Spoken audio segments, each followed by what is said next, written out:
falar? Se o assunto é tecnologia, a conversa com certeza vai chegar até ela, a inteligência artificial. Essa interação do homem e máquina não é nenhuma novidade.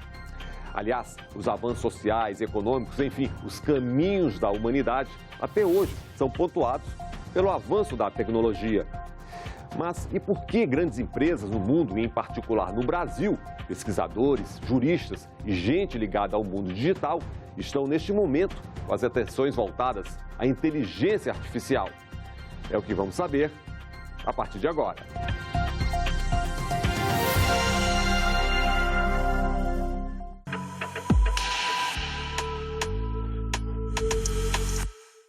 O Senado criou em 2022 uma comissão de juristas para estabelecer princípios, regras, diretrizes e fundamentos para regular o desenvolvimento e aplicação da inteligência artificial no Brasil. Esse estudo, essa minuta, que já está nas mãos dos senadores, vai possibilitar a elaboração de um projeto de lei mais robusto, já que os juristas ouviram especialistas nacionais e internacionais em audiências públicas. Aqui no telão, a gente pode ver 3 projetos de lei que já estão tramitando no Senado. O PL 5.051 de 2019, o PL 21 de 2020 e o PL 872 de 2021. E se você quiser saber mais sobre cada projeto de lei, consulte senado.leg.br. Como sabemos que a sociedade brasileira é uma sociedade amplamente desigual, amplamente com um racismo estrutural, com uma discriminação estrutural, esse ponto também sempre foi um ponto que cuidamos e que olhamos com muito detalhe, com muita atenção. E é por isso também que o projeto ele busca espelhar e busca, eu diria, mitigar esses riscos. Havia um receio de que pudéssemos errar para menos ou errar para mais. Parece que agora chegamos ao consenso quanto a matérias difíceis, complexas, e esse consenso reflete as contribuições que recebemos e tanto da sociedade civil de modo geral como dos especialistas. Então, eu espero que realmente esse trabalho possa servir de contribuição aos legisladores para suas ponderações e análises. Não dá para desassociar o fato de que a inteligência artificial, como toda e qualquer tecnologia, é global. Ela foi desenvolvida para atuar da mesma forma em qualquer lugar do mundo. E as empresas hoje que operam inteligência artificial são globais, atuam globalmente. Mas como é que a gente vai fazer isso, né, se a gente tem leis e regulações diferentes entre os países? Ao longo do programa, vamos trazer alguns pontos de destaque do trabalho elaborado pela Comissão de Juristas. E para começar, a definição: inteligência artificial é um sistema computacional com graus diferentes de autonomia que se utiliza de dados com o objetivo de produzir previsões, recomendações ou decisões que possam influenciar o ambiente virtual ou real. Então, na verdade, a inteligência artificial, como esse ramo da ciência da computação, ela se propõe a raciocinar, a perceber, tomar decisões e resolver problemas. E eu falei em audiências públicas, então vamos começar com a importância de se regular a inteligência artificial. Ao se propor um marco legal de IA no Brasil, é preciso ter a dimensão de que os sistemas de IA são diferentes entre si e que tentar agrupá-los sem considerar seu uso ou potencial risco é prejudicial para o desenvolvimento da tecnologia e aplicação no Brasil. A inteligência artificial ela não é homogênea, os sistemas de inteligência artificial são diferentes, operam em setores diferentes, eles geram riscos diferentes. É justamente em razão dessa diversidade que a gente não pode falar em uma regulação feita por um projeto de lei. A regulação é algo muito mais complexo, ela é detalhada, ela não poderia ser prevista em cerca de 10 artigos, 15 artigos, que é a média dos projetos de lei que a gente está aqui em discussão. A única proposta de regulação legislativa que existe hoje é a da Comissão Europeia, que tem mais de 100 páginas, vem de um processo de 3 anos de discussão e ainda vai ser discutida por algum tempo. Precisamos de regulamentação? Precisamos, e isso é urgente, porque atualmente vivemos, como na área de inteligência artificial, como costumo dizer, a gente está num faroeste de inteligência artificial. Tá? Porque eles estão navegando em uma zona basicamente livre de direitos humanos. Porque, primeiro, as pessoas sabem que são direitos humanos, mas não sabem como aplicar os direitos humanos na área de tecnologia. E se você não sabe como aplicar os direitos humanos na área de tecnologia, você não sabe como aplicar as leis corretamente. Criar um marco regulatório para a inteligência artificial não é trivial. Se fosse, nós já teríamos vários no mundo, principalmente na Europa. Então, isso é uma constatação clara. A dificuldade é ninguém ainda conseguiu. O que nós temos já aprovado e já em vigência é na China, mas a China não é, na minha visão, não é uma referência porque ele tem um sistema de poder completamente diferente. Então, não dá para o Ocidente se referenciar plenamente no que acontece na China. Qual é o impacto? A gente tomar uma decisão muito drástica agora e começar a regular algo que a gente nem entende, o impacto vai ser, acabou a tecnologia no Brasil, as empresas vão embora, não vamos ter pesquisa e desenvolvimento, já estamos tendo fuga de cérebros, isso só vai aumentar isso. Mas o papel da regulação é sim trazer também uma maior confiabilidade, uma maior segurança para o ser humano que participa do desenvolvimento. Nas entrevistas que eu realizei no doutorado, os desenvolvedores eles se sentem atualmente, brasileiros, inseguros de serem responsabilizados futuramente porque não tem essa segurança jurídica que pode ser trazida pela regulação. Países já perceberam que o tema é importante sim, ferramenta poderosa, para o bem ou para o mal. Acompanhe. Desde o início, qualquer ferramenta pode ser usada para o bem ou para o mal. Como dizem, até uma vassoura a gente pode usar para varrer o chão ou para bater na cabeça de alguém. E quanto mais poderosa a ferramenta, maior o risco e o benefício que ela pode causar. E sem dúvida alguma, a inteligência artificial é muito poderosa, mas a gente não sabe nem de longe ainda todo o potencial que ela tem. A inteligência artificial, ao contrário do que muita gente pensa, ela não é neutra e nunca será. Então, se a gente coloca na legislação um princípio de busca pela neutralidade, a gente está colocando algo que a gente nunca vai conseguir alcançar. A gente pode reduzir os vieses, mas tornar uma tecnologia neutra que não a gente nunca vai conseguir. Uma vez que quando nós falamos de segurança, quando nós falamos de confiança, que é a base para qualquer tipo de utilização democrática da inteligência artificial, nós temos que pensar também que há áreas que são extremamente sensíveis, como segurança pública e saúde pública, que afetam diretamente a população e afetam de maneira mais radical aqueles que já são naturalmente vulnerabilizados. E como a aplicação da inteligência artificial é ampla, uma futura legislação tem mesmo que se basear em princípios. Olha o que recomenda a Comissão de Juristas. São 12 os princípios listados pelo grupo de trabalho. Vamos ver aqui no telão alguns deles. Participação humana, não discriminação, justiça, equidade, inclusão, transparência, prestação de contas e responsabilização. É muito importante que o projeto preveja direitos e princípios específicos à inteligência artificial e também, por outro lado, obrigações particulares e bem delimitadas que garantam transparência e explicabilidade, revisão de decisões influenciadas por sistemas de IA. Nós defendemos que o PL traga princípios para uma regulação setorial e não uma regulação genérica para todos os tipos de sistema. Porque por meio dessas regulações setoriais feitas através de atos normativos editados por órgãos competentes, a gente poderia criar uma espécie de autorregulação regulada. E aí sim, talvez seja uma boa saída. No judiciário, por exemplo, o CNJ já tratou da regulação do uso ético da inteligência artificial dentro dos tribunais. Nós já temos a nossa resolução 332 de 2020, que usa muito do que está contido, inclusive, nesse projeto de lei, mas de forma mais específica para o judiciário. Da mesma forma, a Anvisa, por exemplo, a ANS, poderia regular o uso da inteligência artificial no setor de saúde e assim por diante. E as aplicações da inteligência artificial são inúmeras, na saúde, na educação, no meio ambiente, na agricultura. E principalmente na parte de inovação, essa é uma parte que esse é um elemento que a gente tem que pensar qual que é a natureza da nossa indústria.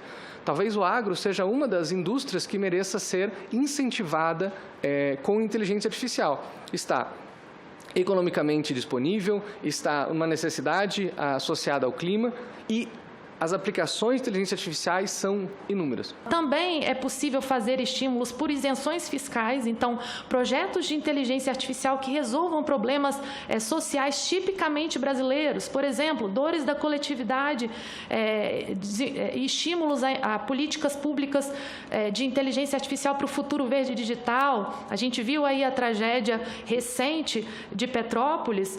Isso, você analisando, fazendo uma análise preditiva do clima, muitas vezes pode ser evitado por meio do estímulo, né, ao desenvolvimento desse tipo de projeto. Nós levamos um grupo de pessoas para ver inovação na China.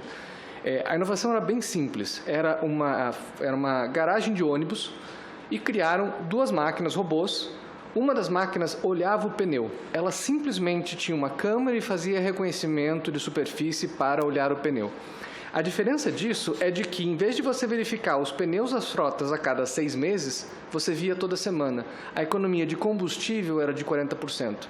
Esse é o tipo de startup iniciativa que a gente deve vir nascer e incentivar no Brasil. A gente sabe que várias profissões elas vão desaparecer, várias atividades vão desaparecer. E, nesse sentido, existem várias pessoas que vão estar desempregadas, que vão estar muito suscetíveis a perder esse emprego no futuro.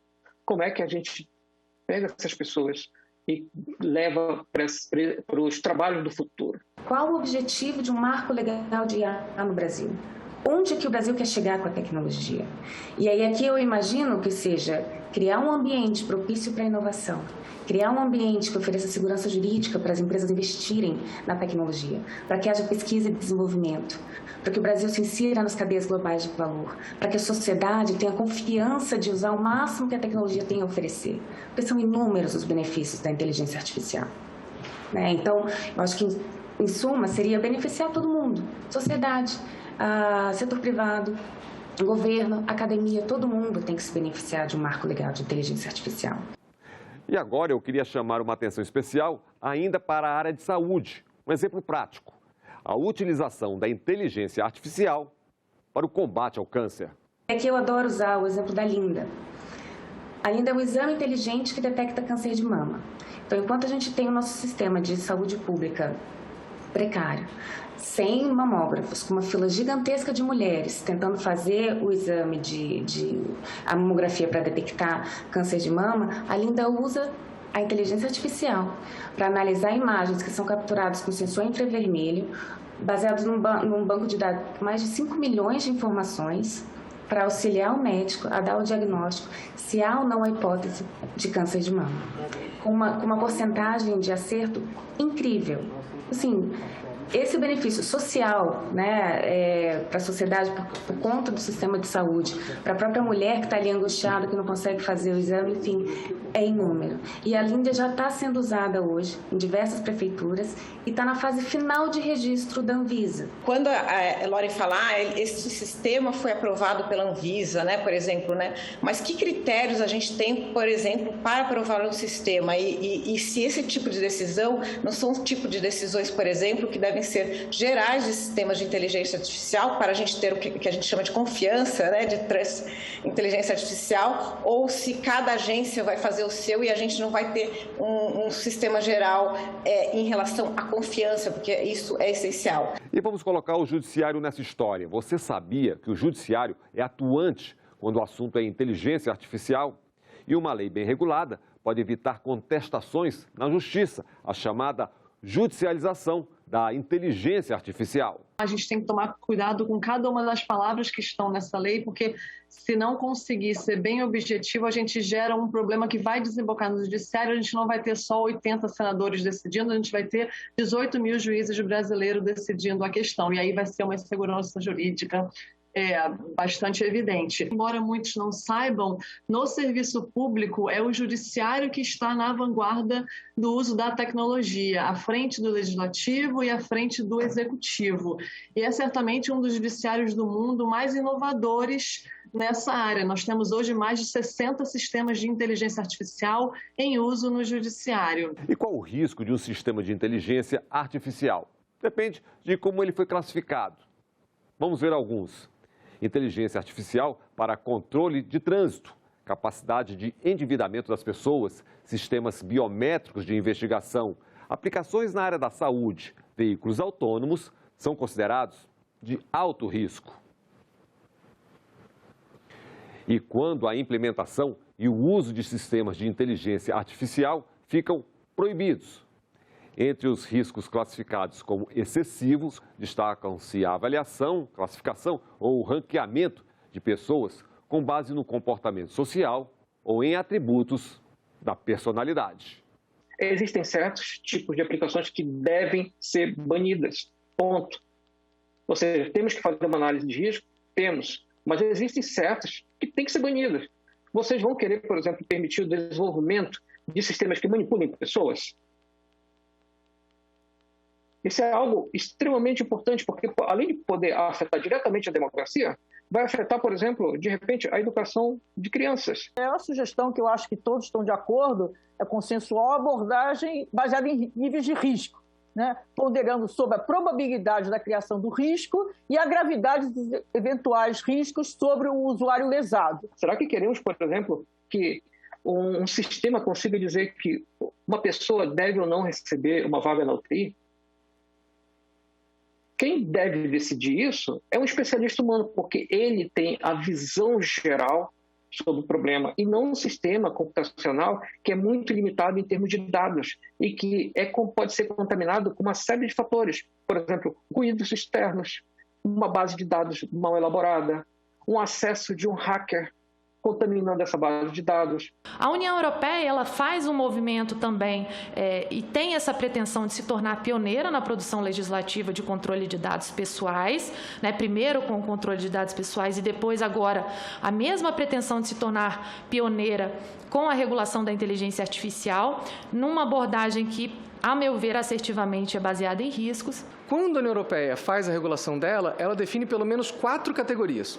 A primeira, que já vem no título 2, ou seja, começa a se pôr, são usos, práticas que estão proibidas. E ali estão temas como reconhecimento facial para a segurança pública. Então, pode ser que ao criar essa escala, tenhamos espaço melhor para pensamento regulatório de acordo com o grau de risco que aquilo oferece. Do outro lado do risco está a inovação. E é muito fácil a gente ver inúmeros casos de sistemas que, por exemplo, são inerentemente racistas, tá? Ser pessoas sendo penalizadas por serem negros, casos de carros autônomos colidindo, matando pessoas, casos de comunidades sendo perseguidas, casos de pessoas ou de mulheres recebendo limites de crédito muito menores do que seus próprios maridos, sendo que ambos têm a mesma remuneração. E já que estamos falando em inteligência artificial não aplicável, vamos ver as sanções administrativas previstas pela Comissão de Juristas a quem descumprir a lei. Vamos ver aqui quais são: advertência, multa de até 50 milhões de reais por infração e, em caso de empresas, multa de até 2% do faturamento. A gente tem uma movimentação social pelo banimento do uso de reconhecimento facial na segurança pública de maneira geral, muito por conta de esse tipo de tecnologia ter se mostrado inafastavelmente racista. O Twitter não consegue explicar, de fato, por que o crop da imagem dele retirava o Obama e deixava até um cachorro branco.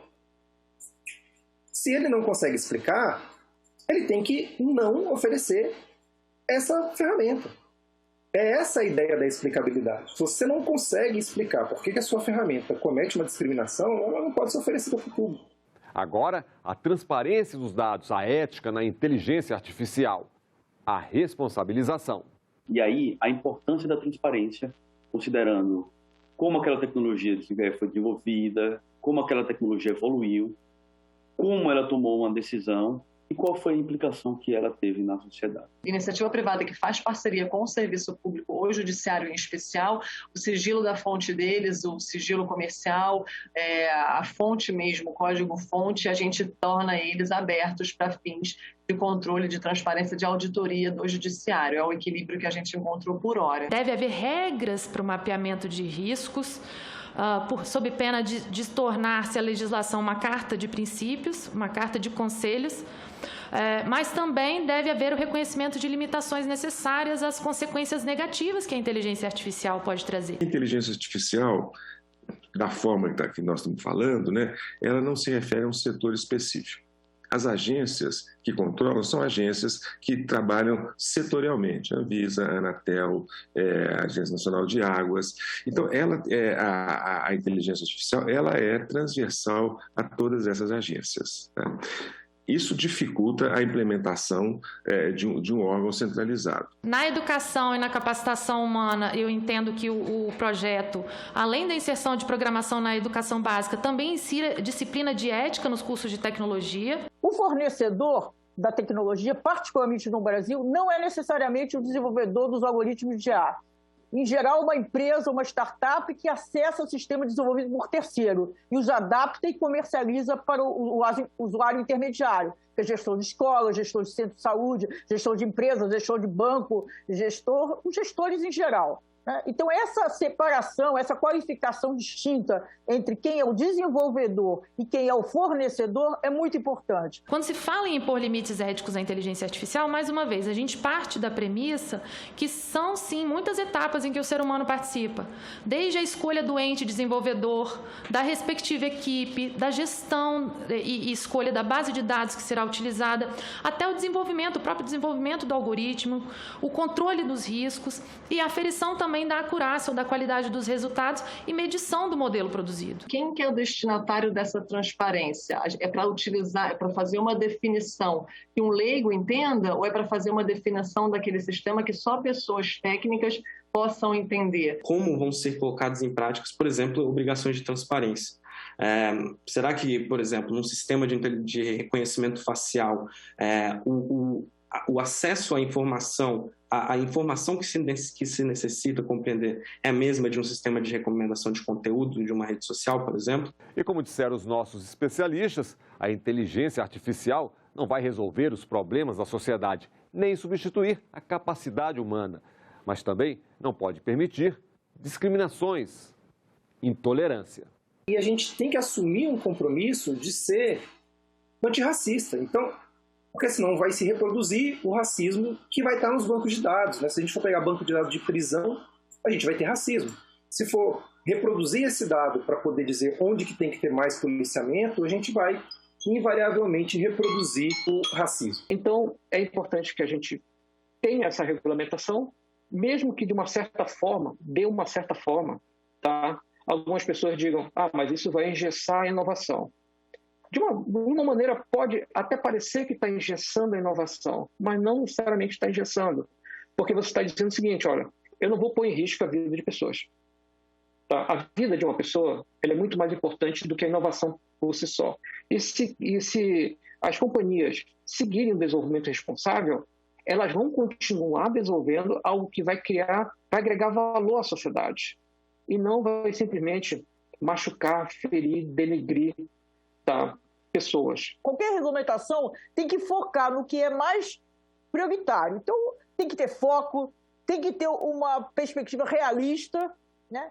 E eu acho que tem que pensar também que não vamos, nem com esse marco civil, esse suposto marco civil da inteligência artificial, nem qualquer regulamentação, nem com qualquer diretriz, nós vamos resolver os problemas da sociedade. Então, a proposta que a gente vai apresentar é a ideia de uma proteção contra o racismo, né? A discriminação racial e as intolerâncias correlatas. Em que termos? Né? Nos termos da Convenção. Prevenir, eliminar, proibir e punir o uso de sistemas para fins de distinção, exclusão, restrição ou preferência. Inclusive com base em raça, cor, ascendência, origem nacional ou étnica, que tem o propósito ou o efeito de anular ou restringir o reconhecimento, o gozo, o exercício em condições de igualdade de qualquer direito individual ou coletivo. Eu queria deixar aqui registrado o pedido para que essa comissão, quando tiver o relatório, que ele seja objeto de consulta pública, para que os nossos filósofos, acadêmicos, juristas, cientistas, engenheiros, enfim, cientistas políticos, todo mundo, a sociedade inteira, possa contribuir com seu olhar específico, nesse projeto que é tão importante para o desenvolvimento do Brasil. A IA carece desse olhar multidisciplinar. Né? E é isso que vai garantir que a IA atue para diminuir a desigualdade na sociedade, para que ela não tenha vieses, né? Para que a gente possa usar ao máximo a tecnologia, para que ela sirva com o seu propósito, que é aumentar a tecnologia humana.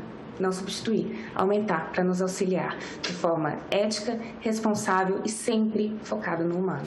É isso, importante, necessário e o debate sempre vai ser bem-vindo.